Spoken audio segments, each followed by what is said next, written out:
Jean-Marc Abound, à ses bras droits du président Félix Tshisekedi, désormais passé à l'opposition, fait ce comeback, a annoncé une marche pacifique lundi 15 décembre prochain à Kinshasa afin d'exiger la convocation du dialogue politique attendu au cours des points de presse ce mardi. Il a brossé la situation catastrophique qui traverse le pays, évoquant notamment les secteurs sécuritaires, social, économique, la politique qu'il juge chaotique. Bannissement de la domination d'une infime minorité au pouvoir qui accapare les richesses du pays au détriment de la majorité de la population. C'est une fondation basée sur l'idéologie et la justice sociale. C'est la rupture.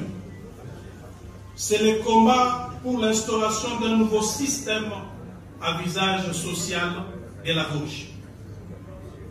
Que chacun les comprenne donc, cette initiative est une déclaration de guerre à l'ordre ancien. Votre présence ici n'est pas un acte de courtoisie, c'est un engagement. C'est le signal que vous comprenez la gravité de l'instant et que vous êtes prêts à accompagner cette révolution qui s'annonce. Aujourd'hui, la coalition de la gauche congolaise fait son apparition. Non pas dans les tumultes préélectoraux habituels, mais dans un temps résolument non suspect. Nous ne sommes pas une énième plateforme dictée par des ambitions personnelles ou des calculs politiciens à court terme. Non. La CGC est l'expression de la rupture radicale avec le pratique d'un passé qui nous a trop longtemps asservis. La République démocratique du Congo, un vaste territoire de 2 345 000 km², regorge de ressources naturelles incommensurables.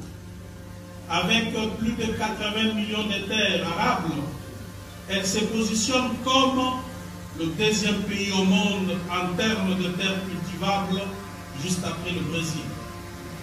Peuplée de plus de 100 millions d'habitants, dont près de 60 millions de jeunes, elle est souvent qualifiée de véritable scandale géologique et de poumon du monde. En dépit de ses atouts considérables, et après 65 ans d'existence, la République démocratique du Congo n'a jamais réussi à garantir le bien-être de sa population. Le pays se montre incapable de défendre son territoire, de sécuriser ses citoyens, de les nourrir, de les loger convenablement, de les éduquer, de leur administrer la justice ou encore de protéger son environnement. La raison évidente de cet échec réside dans un système de confiscation du pouvoir du peuple, d'oppression et de prédation. Ces systèmes mis en place dès 1960 par une élite motivée par l'enrichissement personnel s'est enraciné au fil des décennies sous les régimes successifs atteignant aujourd'hui son paroxysme.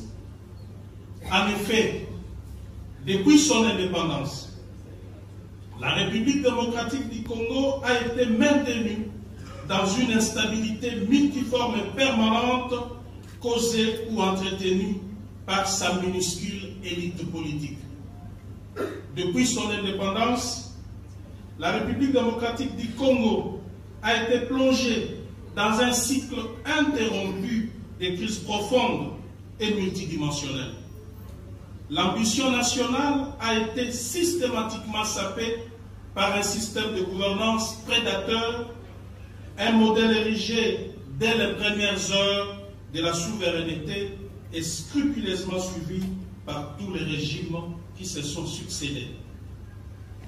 Ces systèmes dont les mécanismes n'ont cessé de desservir le peuple congolais a permis à une élite de s'enrichir au détriment de la nation tout entière. Les premières années furent marquées par des mutineries et des conflits internes violents, culminant dans l'assassinat tragique de Patrice Emery Lumumba. Les sécessions du Katanga et du Sud Kasaï, aggravées par une ingérence étrangère récurrente, ont déchiré les tissus nationaux, laissant une économie à l'agonie. Loin d'être de simples tensions, les divisions ethniques ont été sciemment instrumentalisées par ces systèmes, exacerbant les fractures pour servir des intérêts égoïstes. Cette période a sémé les graines d'une frustration populaire grandissante face à l'absence criante de vision politique, préparant le terrain pour l'enracinement de ces systèmes défaillants qui, malgré les changements des dirigeants, n'a jamais été remise en question. Les décennies suivantes ont vu l'approfondissement d'une autocratie grandissante. Kabound a mis l'accent sur la situation sécuritaire dans l'est du pays, où les rebelles de l'AFC M23 occupent de vastes territoires dans les provinces du Nord Kivu et du Sud Kivu. Selon le président de l'Alliance pour les changements, AHC, la crise sécuritaire à court dans la partie orientale du pays n'aura de solution qu'à travers des dialogues politiques. Pour Kabound, M. Tshisekedi laisse délibérément la guerre se poursuivre pour justifier un glissement anticonstitutionnel au-delà du délai légal et de regretter. Et si Kabound lasse, ce dialogue est sollicité depuis des mois et des confessions religieuses 5 et ECC se supportent garantes pour mener ces assises. Mais lors du dernier congrès de l'Union sacrée de la nation, la plateforme politique du président de la République, Félix Tshisekedi, avait accepté l'idée d'organiser un dialogue, mais à sa propre initiative.